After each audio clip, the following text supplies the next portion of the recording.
Right, basics and non-fishing on this one. I'm going to talk you down the minefield that is, or in fact, it's not a minefield. It's just can be with the wrong pellets and done in the wrong way. But preparing micro pellets for whichever way you want to use them. I mean, keep things really, really simple. When it comes to your micro pellets, you're going to use them in two ways. You're literally going to feed them on a pole, either loose or in stodgy, bally form, or you want them for a feeder. You need your pellets prepared in two different ways for doing the two different things. It's no good having, well, it's not as good having pellets prepared for a feeder using them on a pole because they just don't work in the way that you want them to. So I'm going to make things nice and simple and literally put it on a plate for you how they need to be done. What I've got, two different types of pellets, or they're not. They're actually very, very bog standard, plain. Are these sold as 2mm? Yeah, the 2mm Skrettings pellets. Yeah, big fan of the Skrettings type pellets. We've heard about this lot, Skrettings and Coppens. When it comes to micro pellets, Skrettings type pellets are the ones we want because you can soak them up. Yeah, 99% of bait manufacturers are going to use that style of pellets when it comes to micro pellets, which is what I've got for my second option. Yeah, I've got some sticky 2mm banoffee pellets there. They're our Sonia baked ones. Again, they are Skrettings type pellets, so they can be softened. They produce a lovely pellet. I've just got two for a bit of variety to show you a lot. So I want to prepare them in two ways. I'm going to prepare the normal Skrettings pellets for pole, and I'm going to prepare these for, as they say on the packet, for method feeder. You could do either or, either way. It doesn't make a difference. I'm just going to do that for you lot. And to start with, I'm going to do the pole ones. So when it comes to fishing micro pellets on the pole, I either want to feed them loose, which you could feed them like that if you wanted. Yeah, not the best. They're going to go all over the place. Or what I want them to do is to be able to squidge them in a ball if I want to feed them in deeper water, or I want them really, really fully softened as much as they can go, which is how I'm going to prepare them. So literally, I've got my micros there, and all I'm going to do is cover them in water. Yeah. And all I want them about 3 or 4 mil above my water. So you can see there, my pellets are about 5 mil there, just below the water. Nice and even all through my tub. What I do with them is leave them. Actually forget about them. That is as simple as it needs to be. Yeah, I may add further water later on, we'll come to that in a bit, but for the meantime, leave them. I mean, what I tend to do myself is do them just before, obviously if I'm allowed, depending on the fishery, if I need fishery pellets or not, is I'll soften them before I leave in the morning like that, just cover them in my garage at home, put them in my van. By the time I get to my peg, they are good to go. Really as simple as that. These days, 99% of pellets that you have, as long as they're not Coppens variety micros, you can leave and they will go into beautiful pellets ready to be done on the pole. For a thingy, however, I should have probably done this the opposite way because I could have watched my time with them, but I didn't. For fishing on a feeder, be it a hybrid feeder, a method feeder or a pellet feeder, they need to have a bit more stickiness, a bit more binding to them, which they won't have because they'll be really, really soft once they're done. So with these ones that I'm going to prepare for the method feeder, it's going to be a case of get my timer ready. So I'm going to get my clock on because this is something that when I'm preparing them, I'm very, very good at forgetting.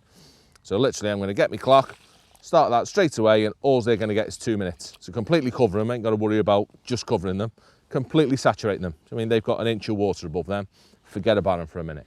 Yeah, and all they're going to get is 2 minutes, maybe a minute and a half on a really, really, really hot day. But today I'm going to go with a nice steady 2 minutes, maybe just under 2 minutes, and then I'm going to drain them off, but they need to be drained off properly. Yeah, I don't want to just tip the water off because then you end up with a very inconsistent pellet where the bottom of your pile ends up really, really soft and squidgy. The top of them are really crunchy. It's the last thing I want. I want a consistent pellet all the way through when it comes to preparing pellets for my feeder.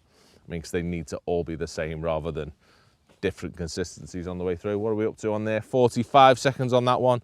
Nearly there already.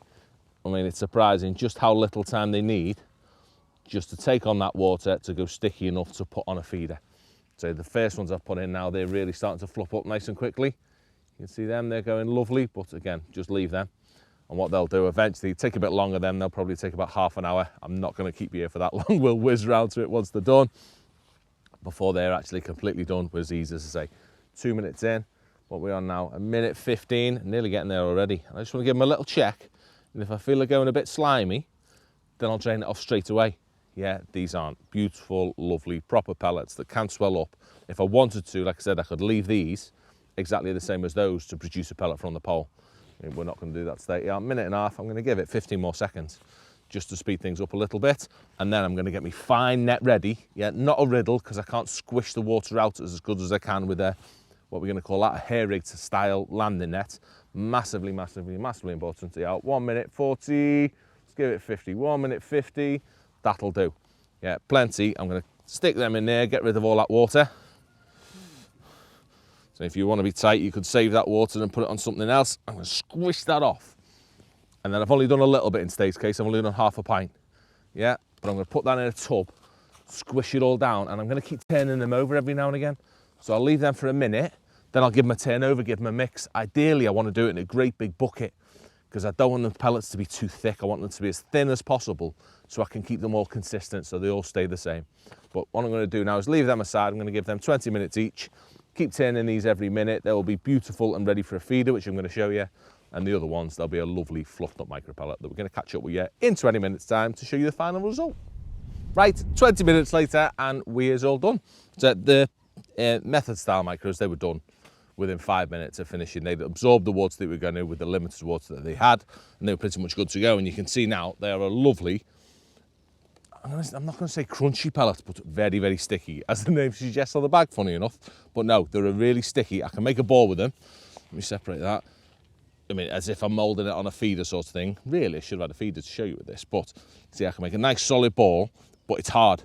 Yeah, and that's going to break down lovely when it's on the bottom. You know what I mean? Perfect. Obviously, we might dick about with it a bit when we're fishing a feeder, but as the basic pellet that you need to maintain a sticky feed pellet that's going to hang around the feeder or hold onto your feeder, they are good to go, while still going to break down as soon as they're immersed in water. All you've got to do with them, I must say, is look after them a bit. Yeah, don't leave them as they are like that, crunchy in a tub. They'll go very dry very quickly. Keep them in a bucket with a towel over the top of them. Just bring out a little and often as you need them.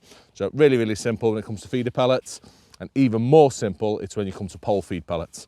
And it literally then, you can see they've all compressed, they've all sucked up all the water. But if I put them in another tub so you lot can see, so you see the bottom ones have still got a bit of moisture to them, but they've softened as far as they can go. But they've not gone to a mush. Yeah, really important, decent quality pellet. They've stayed as individual micro pellets, but you can see they've still got moisture in them. Yeah, no way I could get them to actually form a ball. I mean, if I squoze them in a ball, cast it on a feeder, it'd be mush within half a second. It'd never ever get to the bottom. But they're still mushy enough that if I want to on a pole, I can feed a little ball like that just by making a bit of a nugget, obviously a bit bigger than what you'd want. There's still enough to get to the bottom without breaking down if I need to feed them on a pole, or I can feed them loose. I mean, best of both, really wet, softened pellets. They're going to stick on the bottom a little bit better.